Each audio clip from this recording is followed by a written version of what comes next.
Welcome back to AM Northwest. Our next guest has simple rules to make choosing and giving host gifts both meaningful and affordable. We welcome back the author of Find Yourself at Home and editor of Oregon Home Magazine, Emily Grosvenor. Good to see you again, Emily. Great, nice to see you again. You know, these are really good ideas, not just the items, but the way to think about how to pick something out as a host gift. So I think hosting is hard, and host gifts can also be difficult because, you know, whatever our standby is there, it's the candle. It's, you know, I live in McMinnville. It's everyone brings a bottle of wine. Yeah. Well, what if the family doesn't drink? Yeah, what if they've decided not to drink that season for whatever reason?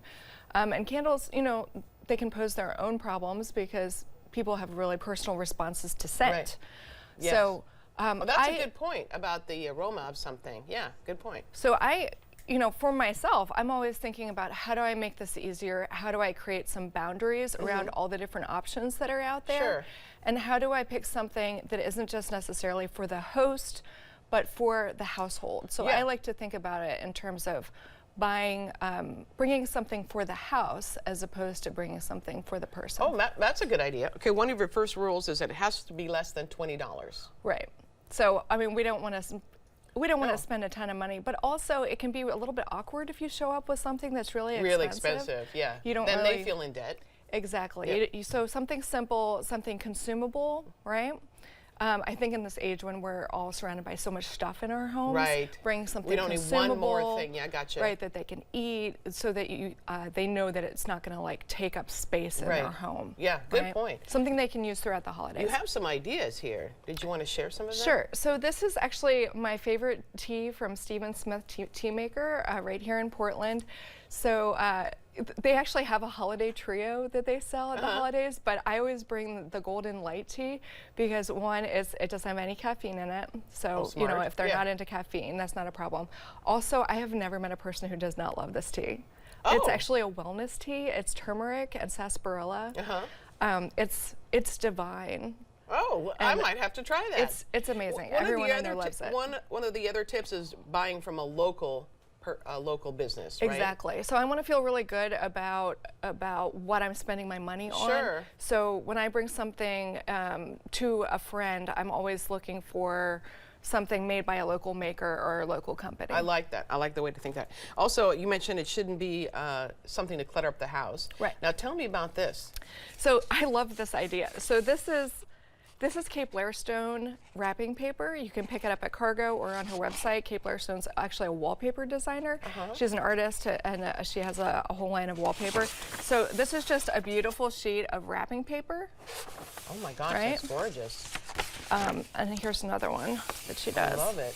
Beautiful, beautiful stuff. And the cool thing about Kate's pieces is half the time people end up not using them. They end up framing them and putting them on the wall. Isn't that something? I was going to say, I would like that too for like drawer liners. Exactly. Because they're so That's pretty. A great idea. Every time you see them, then you're like, oh, that makes me feel good. So that's just $10 at Cargo. Oh, if you can believe it. Okay. And then, so we were talking about candles. Yeah. If I'm going to bring a candle, I try not to pick something that's like has too much scent, too much unnatural scent.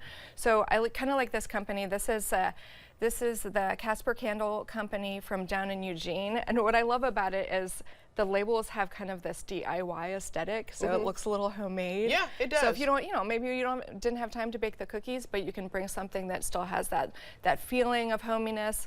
And also beeswax. It's a natural scent. Most people don't have that kind of like personal off response to. What do you give your host when you go somewhere? That's a good question. Okay, so I went last weekend to a party, and this is the first time I've done this. I actually brought this one, if you want to open that up. Okay, here's So it's just a tin on the outside, but when you open it up, this is a new company. It's Oregon mistletoe. Cute. So it's legitimate mistletoe Yeah. from Oregon. Mistletoe is actually an invasive species. You can see it in some of the trees. So it's a parasite that grows in other trees. So they're actually doing a really good thing by getting it out of the trees. Oh, look at that. And kissing under the mistletoe. Oh my gosh, it's amazing. I mean, you bring this and people are just astounded because half the time people have never seen mistletoe in this form. I love it. So I love that idea. Oh, that's great. Okay, and then this is this more tea? So this is hot chocolate. Hot from chocolate. Moonstruck chocolate. So That's I like great. that as a host gift. Some of these, you know, you're working last minute, maybe you got invited to a last minute holiday party that you can just pick up at Zupan's or, Right. you know, Yeah. at the grocery store. Sure. It's adorable. It comes in this like cute little tin, and it's And you like that it's pretty much already ready to go. You don't have Exactly. to do much, right? right. So just slap a bow on it and you're done. So this is, the mistletoe is what you bring to every event now? That's what I've been doing this season. Great. Oh, that's great. But that's one you can't get last minute. Like you have to order that from their website, and they'll send it I to see. you. Okay, good idea. Okay. And then I have this nut butter. So this is salted eggnog nut butter from Ground Up. That's a company that's at the Portland Farmers Market. Oh, So I like this one because it's made out of, I believe, coconut and cashew butter. So you can be sure that it's not going to mess with people's allergy oh yeah, situations. sure. Good idea. And then this, what do we have here? So that is my favorite jam company from down in my hometown of McMinnville. So that's Alchemist Jam, and you know, jams, lots of people make beautiful jams in Oregon. I love jams as a gift. They're great. Fantastic. Yeah. And that one I like in particular because it's kind of a twist on Marionberry. It actually has cacao nibs in it.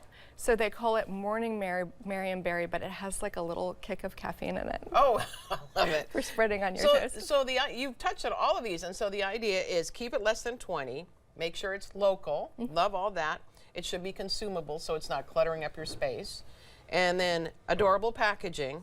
Love it. Those are all really good tips. Yeah, I mean, I think the important thing to remember is that you want to really delight someone when you come into their home. You really just have a moment, Right. to create that sense of warmth and that feeling that you're thankful for being there. Right. It's the holidays. You're spreading that feeling of merry, and there's really just that tiny little moment. And you know, hosts are busy. Yeah. They're doing a lot, so Right. you don't want to complicate it. When you bring flowers, they're looking for a vase. vase. Yeah, Right. exactly. So make it as easy as possible, and just that love little it. bit of delight. I love it. Great job. Thank you so much. We want to mention again, the books are Find Yourself at Home and also editor of Oregon Home Magazine. Thank you so much, Emily. Good Thank to see you. you It's a again. pleasure. All right, we'll be right back with more AM Northwest. Don't go away.